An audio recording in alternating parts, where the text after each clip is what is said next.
So hello दोस्तों, this is अनुज। और आज की इस वीडियो में हमारा टॉपिक है थीटा नोटेशन।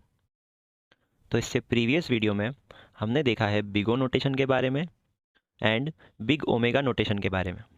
ठीक है, हमने क्या देखा था कि जो बिग ओ नोटेशन होता है वो किसी एल्गोरिदम के ऑर्डर ऑफ ग्रोथ के लिए अपर बाउंड रिप्रेजेंट करता है। मतलब बिग ओ नोटेशन की मदद से हम अपर बाउंड को बताते हैं कि ये मैक्स टू मैक्स मैक्सिमम ये इतना टाइम लेगा। उसी प्रकार से ओमेगा नोटेशन में हम बताते हैं लोअर बाउंड कि ये मिनिमम, ए वाली एल्गोरिदम मिनिमम इतना टाइम लेगी, इससे ज़्यादा भी ले सकती है।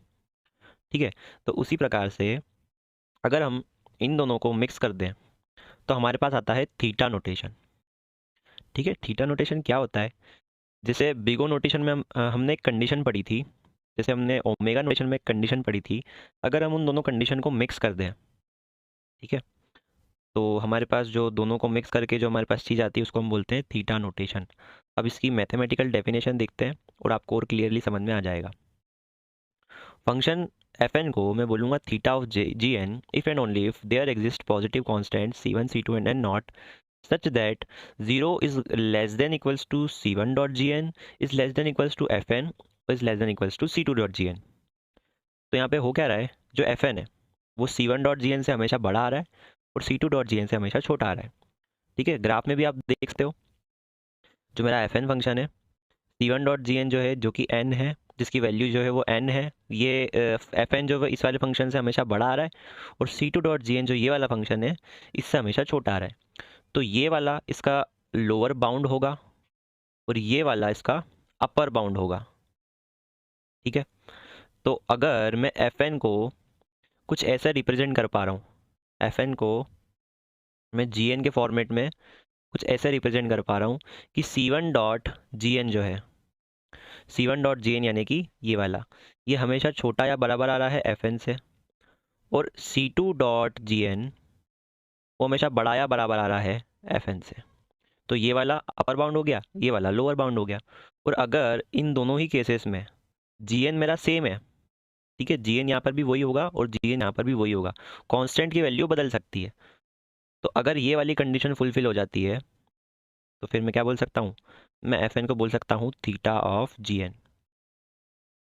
ठीक है, तो यही कंडीशन थी इसकी। अगेन एक बार हम देख लेते हैं, जैसे हमने बिग ओ नोटेशन और बिग ओमेगा नोटेशन के बारे में पढ़ा था, सेम टू सेम यहाँ पर भी इसमें भी हमको ऐसे ही समझना है। क्या होता है, अगर एफ एन जो है वो सी वन डॉट जी एन से हमेशा बड़ा आ रहा है और सी टू डॉट जी एन से हमेशा छोटा आ रहा है, तो मैं एफ एन को बोल सकता हूँ theta of g n. That is g n की क्या वैल्यू है, जी एन की वैल्यू है एन, तो मैं थीटा ऑफ एन बोल सकता हूँ इसको। अब जैसे जो बिग ओ नोटेशन होता है वो अपर बाउंड बताता है, जो बिग ओमेगा नोटेशन होता है वो लोअर बाउंड बताता है, वैसे ही थीटा नोटेशन एग्जैक्ट बाउंड बताता है। ठीक है, एग्जैक्ट बाउंड बताता है मतलब क्या, जो अपर भी बता दे जो लोअर भी बता दे, दोनों चीज़ों के लिए उसको अपन एग्जैक्ट बाउंड बोलते हैं। ठीक है, मतलब इससे मतलब क्या निकलता है, जैसे अगर मैं बात करूं अपर बाउंड की, तो अपर बाउंड ये बताता है कि जैसे ये मेरा फंक्शन है तो ये इसका अपर बाउंड है। ठीक है, तो ये इससे हमेशा नीचे ही रहने वाला है फंक्शन, ये इसकी मैक्सिमम वैल्यू है, ये जो है ना ये इसकी मैक्सिमम वैल्यू है। उसी प्रकार से लोअर बाउंड क्या बताता है, जैसे ये फंक्शन है मेरा, ये वाला एफ एन, और ये इसका लोअर बाउंड है, तो ये बताता है कि ये इसकी मिनिमम वैल्यू है, इससे ऊपर ही रहेगी फंक्शन की वैल्यू, इसके बराबर हो सकती है, इससे ऊपर ही रहेगी, तो ये इसकी मिनिमम वैल्यू बताता है। तो अब हमारे पास आ गया है थीटा नोटेशन, जो क्या बताता है, एग्जैक्ट बाउंड बताता है। तो अगर मेरे पास ये फंक्शन है तो इसमें लोअर बाउंड भी हो गया, अपर बाउंड भी हो गया। तो अब ये बता रहा है मुझे कि मेरा जो फंक्शन है वो इन दोनों के बीच में ही रहने वाला है। ठीक है, इन दोनों के बीच में ही रहने वाला है, तो इसका मतलब इन दोनों की मदद से जो मुझे चीज़ मिली है वो मिली है एग्जैक्ट बाउंड। ठीक है, कि हाँ इस बीच में ही कहीं ना कहीं फंक्शन की वैल्यू जाएगी, और उसको मैं किसी एक फंक्शन की मदद से रिप्रेजेंट कर सकता हूँ, जिस फंक्शन को हम बोलते हैं जनरली जी एन। ठीक है, तो आई होप आपको समझ में आ रहा होगा कि व्हाट इज़ थीटा नोटेशन। तो यहाँ पे अगेन हम वही वाला एग्जांपल लेते हैं, जैसे मेरा एफ एन की वैल्यू है 2n+3, तो इसको मैं क्या बोल सकता हूँ, थीटा ऑफ एन। अगेन वही वाला डायरेक्ट वे इस्तेमाल करना है हमको, जो हम बिगो नोटेशन निकालने के लिए यूज़ कर रहे थे, जो हम ओमेगा नोटेशन के लिए यूज़ कर रहे थे, वही वाला वे हमको इधर भी यूज़ करना है। कौन सा वाला वे, कि जैसे 2n+3 है तो इसमें हाईएस्ट ग्रोइंग टर्म n है, तो इसको मैं क्या बोल सकता हूँ, मैं थीटा ऑफ n बोल सकता हूँ। ठीक है, लेकिन इसमें हमको एक बार इस कंडीशन को प्रूव करके भी देख लेना चाहिए। तो अगेन मैं वही प्रोसेस करूँगा जो पहले भी कर चुका हूँ पिछली वीडियोज़ में। 2n+3 है एफ एन की वैल्यू। तो यहाँ पे हमको क्या चाहिए, हमको एक C1 चाहिए, हमको एक C2 चाहिए और हमको एक N0 चाहिए, सच दैट C1.gn छोटा होगा Fn से और C2.gn Fn से बड़ा होगा। तो मुझे पता है कि जो 2n+3 है इससे हमेशा छोटा रहने वाला फंक्शन क्या होगा, n होगा। ठीक है, क्योंकि मैंने यहाँ पे 2n में से 2 से 1 कम कर लिया है, तो यहाँ पे 1n होगा, तो उसको मैं n बोल रहा हूँ। तो यहाँ पे मुझे ये बात पता है कि n जो है वो हमेशा 2n से छोटा रहने वाला है। यहाँ पे अगर मैं इसको सॉल्व करूँ तो n की क्या वैल्यू आएगी, इधर 2n में से n माइनस होगा और इधर 3 आ जाएगा। तो हम क्या बोलेंगे कि n is always greater than और इक्वल्स टू -3।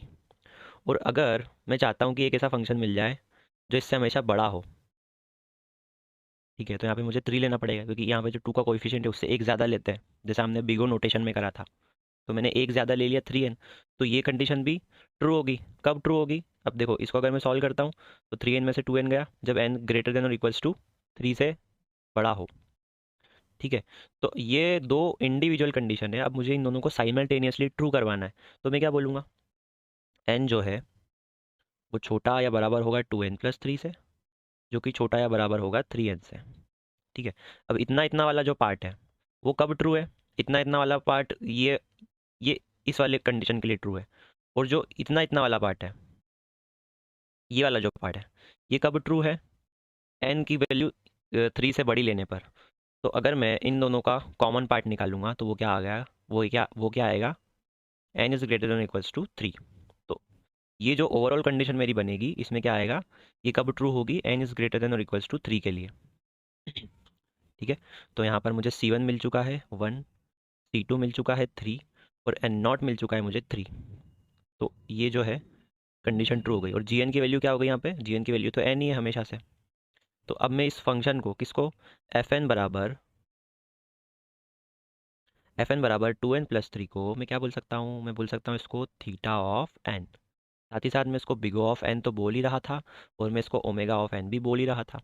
लेकिन फ़र्क क्या आ गया है, जब मैं इसको ओमेगा ऑफ n बोल रहा था तो मैं बोल रहा था कि भाई ये कम से कम लीनियर टाइम लेगा, कम से कम n टाइम लेगा, n इसका लोअर बाउंड है।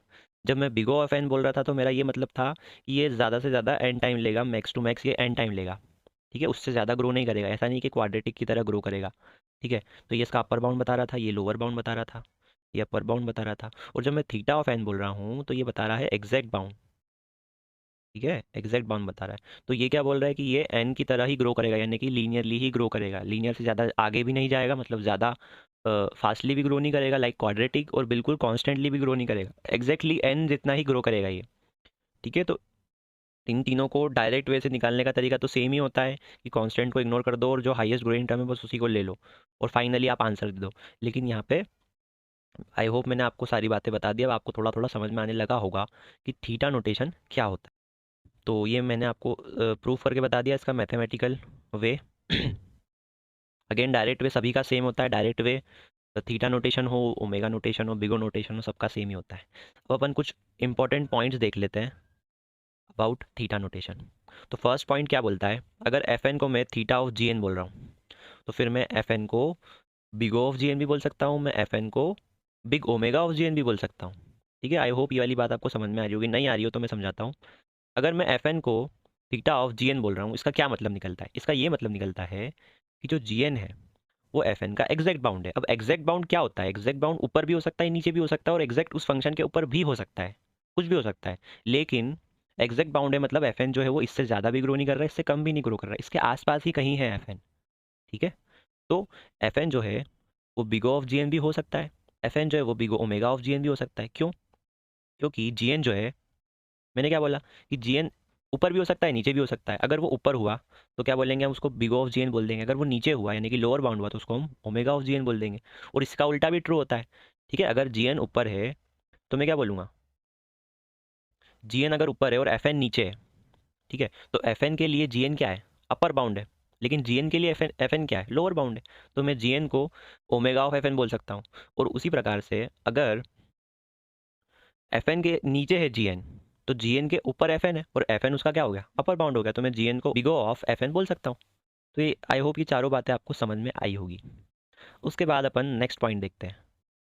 Theta notation is useful to represent time complexity when we know the exact bound. For example, the time complexity to find sum max min of array is theta of n. Theta notation का कब इस्तेमाल करना सही रहता है? ठीक है, अगर हम बात करें थीटा नोटेशन को, तो हमको ये बात तो पता है कि ये एग्जैक्ट बाउंड बताता है।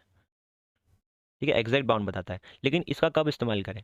तो इसका इस्तेमाल हमको तब करना चाहिए जब हमको एग्जैक्टली पता हो कि इतना ही समय लेना है एल्गोरिदम को। ठीक है, एग्जाम्पल के लिए जब कोई एरे का सम निकालना होता है, ठीक है, या फिर एरे का सम निकालना होता है, या फिर मैक्सिमम एलिमेंट ऑफ एरे निकालना होता है, या फिर मिनिमम एरे एलिमेंट निकालना होता है, तो ये कुछ ऐसे एल्गोरिदम्स हैं जिसमें हमको पता होता है कि एग्जैक्टली लीनियर टाइम ही लेगी एल्गोरिदम। ठीक है, एग्जैक्टली लीनियर टाइम ही लेगी। या फिर अगर हम बात करें, सपोज हम एग्जांपल लेते हैं लीनियर सर्च का।